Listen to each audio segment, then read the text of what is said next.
प्रिय दोस्तों नमस्कार। महानगर मुंबई से आज की इस जीवन दर्शन यात्रा को हम आगे बढ़ाते हैं। दरअसल जीवन जो है वो ताउम्र विचारों और पदार्थों के संग्रह और त्याग की यात्रा है।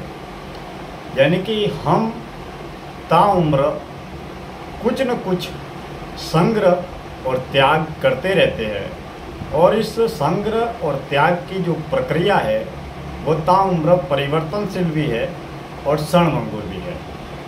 अब जो पदार्थ है वो स्थूल है और जो विचार है वो सूक्ष्म है। और जिस तरीके की इस प्रक्रिया में हम ताउम्र संग्रह और त्याग की ये प्रक्रिया ताउम्र जारी रहती है। यानी कि विचार भी एक तरह का संग्रह है और धन साधन वस्तु पदार्थ ये भी एक तरह का संग्रह है। अब पदार्थ और विचार के संग्रह और त्याग का ये खेल ताउम्र जारी रहता है और इसी खेल में हम अपने संपूर्ण जीवन को खत्म करते हैं। तो दरअसल हम अगर जीवन में सुख, शांति, संतुष्टि, सफलता, असली समृद्धि और असली आनंद और असली आत्मा के सुख को चाहते हैं तो हमें न केवल धन साधन वस्तु पदार्थ के संग्रह से मुक्त होना आवश्यक है या फिर धन साधन वस्तु पदार्थ के मोह, आसक्ति, लगाव, आकर्षण से मुक्त होना आवश्यक है, मगर पदार्थ के संग्रह और त्याग के आकर्षण से मुक्त होने के साथ में हमें विचारों के संग्रह करने का लोभ, लालच और विचारों को त्याग करने का एक जो लोभ, लालच या उन विचारों को संग्रह करके वाणी, विचार और शब्द के जरिए ज्ञान को बाजार बनाने की प्रक्रिया और वाणी, विचार, शब्द के जरिए जो भी ज्ञान है, शिक्षा है, सूचना है, जानकारी है, उसको अहंकार या बाजार बनाने की इस प्रक्रिया का संपूर्ण त्याग आवश्यक है। जब हम पदार्थ के संग्रह से मुक्त होते हैं, जब हम विचारों के संग्रह से हम मुक्त होते हैं, तब हम पूर्ण रूप से सुख शांति की अवस्था को उपलब्ध होते हैं। जब तक हम विचारों के संग्रह में घिरे रहते हैं तब तक हम अपने जीवन में दुख या अशांति से घिरे रहते हैं। लेकिन जब हम इसका प्रयास करते हैं कि जो विचार है वो विचार ज्ञान भी है, शिक्षा भी है, जानकारी भी है, सूचना भी है, समाचार भी है, तो जिस तरीके के विचारों का हम संग्रह कर रहे हैं वह विचार हमारे जीवन में कितने जरूरी है।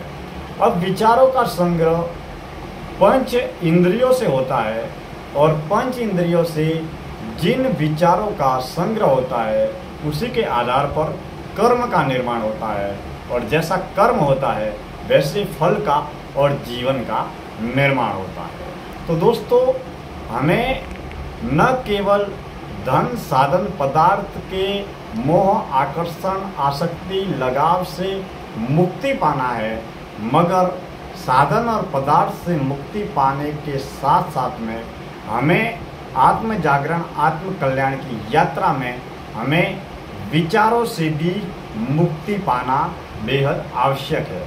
जब तक हम विचारों से मुक्ति नहीं पाते तब तक हम शांति की अवस्था में या आत्म शांति की अवस्था को उपलब्ध नहीं होते।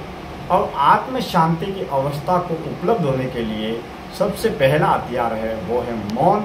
जब जब हम जितने मौन की अवस्था में रहते हैं, ध्यान की अवस्था में रहते हैं, उतना हम आत्म शांति को अनुभव करते हैं महसूस करते हैं। अब जीवन में जो मौत है वो एक आंतरिक अंतर्मुखी आत्म केंद्रित यात्रा है, और संसार का जो पारिवारिक सामाजिक व्यावसायिक जीवन है वो बाहरी बहिर्मुखी धन साधन व्यक्ति वस्तु पदार्थ के संबंधों और संपर्कों पर आधारित है। जो संपूर्ण संसार है वो वाणी विचार शब्द के बाजार से चलता है। अब संसार मौन से नहीं चलता, वाणी विचार के बाजार से चलता है। वो शब्दों के जरिए हम या तो लिख कर या वाणी के जरिए बोल कर हम संसार में अपनी अभिव्यक्ति भी देते हैं, और तमाम तरीके के पंच इंद्रियों के जरिए लिख कर पढ़ कर बोल कर देख कर सुन कर ज्ञान का सूचनाओं का संग्रह भी करते हैं, जिसके आधार पर यह जीवन नियमित निरंतर चलता रहता है। अब इस बात का मूल्यांकन करें कि मौत क्या है।